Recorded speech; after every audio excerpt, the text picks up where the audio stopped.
Ayan guys, so gagawa tayo ng juice. Morning smoothie. 2 apple with black pepper and turmeric. So blender lang natin siya guys. Ba't kaya pagka pag nagpapacheck up pag high blood, bakit bibigyan agad ng maintenance? Hindi ba pwedeng sasabihin na ito bawal mong kainin, ito yung kakainin mo, testing lang, gamot agad, no? So hindi ako minom ng guys. Hindi ako minom ng maintenance pagkasusunod magkasunod. Kasi nga inoobserbahan ko, kasi kung lagi lang ako iinom, hindi naman mataas ang ang dugo ko. O di ba? Sayang lang. Baka masira lang ang aking kidney. Kaya natin sa herbal lang. Tsaka wala naman sa lahi namin ng high blood.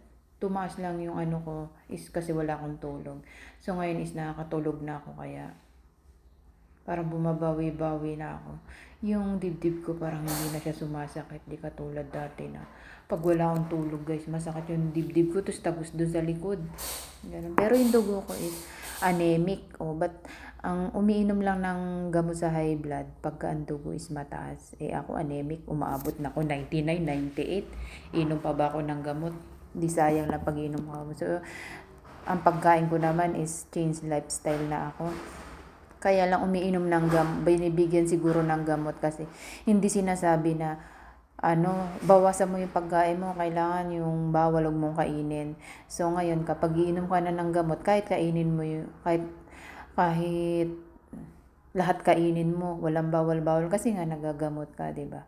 Sa akin naman kasi hindi ako naggamot, pero mas nauna yung pagkain ko na hindi na ako kumain ng sabihin mo yung maalat, mga junk food, ganyan. Hindi naman talaga ako uminom ng soft drinks. More on water lang. Ganun. Lahat naman talaga ng bawal, hindi ko naman kinain. Kaya, yun lang, di ba? Kasi kung yung bawal kinakain ko, may liga ako sa matatamis, diabetic sana ako, cholesterol, wala nga akong cholesterol. So, ngayon, di tayo uminom ng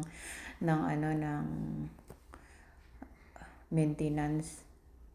High blood yung binigay sa akin na hindi naman ako high blood. So tuwing morning, inom ako na wala pa laman ng tiyan ko guys, ng smoothie apple. Ang apple kasi marami siyang benefits guys.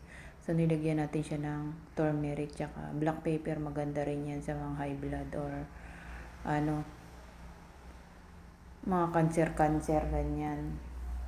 So thanks God naman is bumuti na naman yung aking dugo. Sana hindi na bumalik yung sakit ng aking dibdib kasi yun yung sumasakit pag matutulog lang ako, pero pag babangon na ako nawala na. Kaya hindi ko sinasanay na inom-inom gamot, parang papa-baby kasi. Kapag sinanay mo sa kainom ng gamot, yun na masanay na siya. Inom tayo guys ng ating smoothie 2 apple guys. Nanood ako doon sa mga doktor. Yan, inom ng apple. Eksakto. May apple ako, may turmeric, mayroong black pepper. So, lahat ng pagkain ko may turmeric, kinahaluan ko.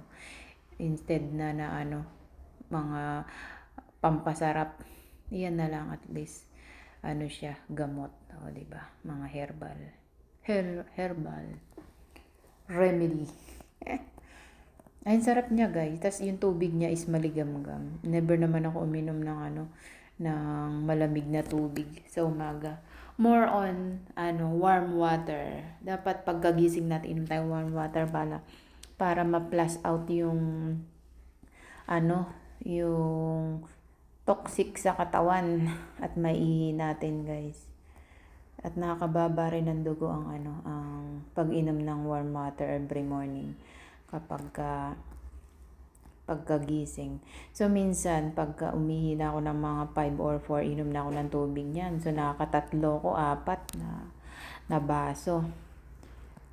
Yun, okay naman siya. So, ayan. Ang sarap ng apple. 2 apple lang nilagay ko. Mas maigi na yung apple kaysa yung iba biling ko. 10 piso lang yung apple, guys.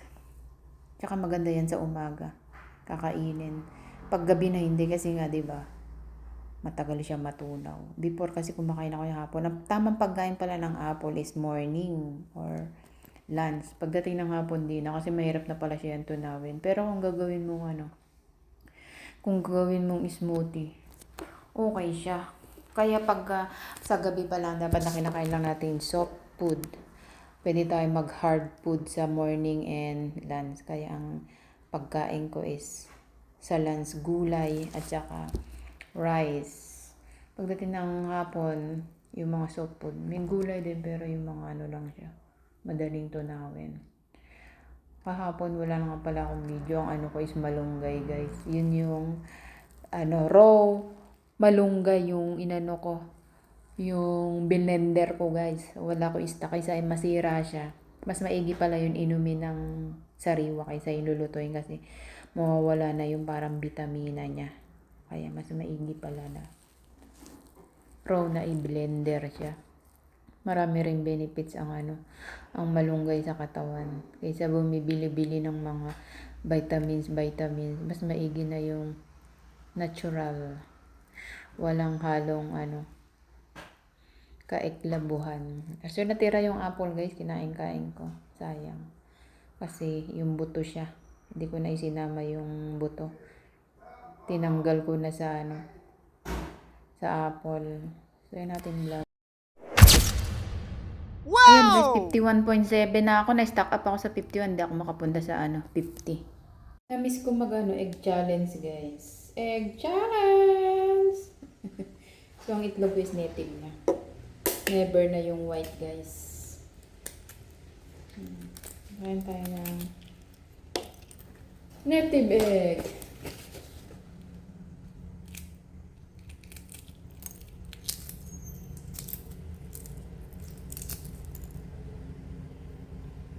Tayo ay native egg.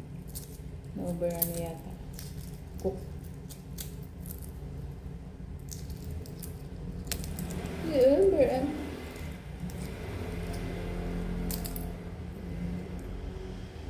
Okay lang kumain ng egg. Kasi bite lang. Yata egg challenge guys. Always. Turmeric. Sarap. With turmeric. Ano naman siya?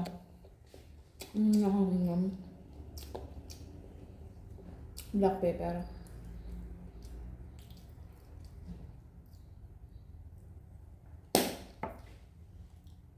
Sarap.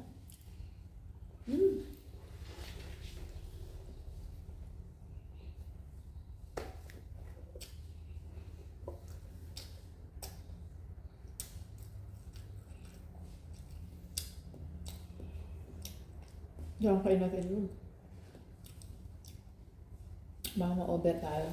Thanks for watching.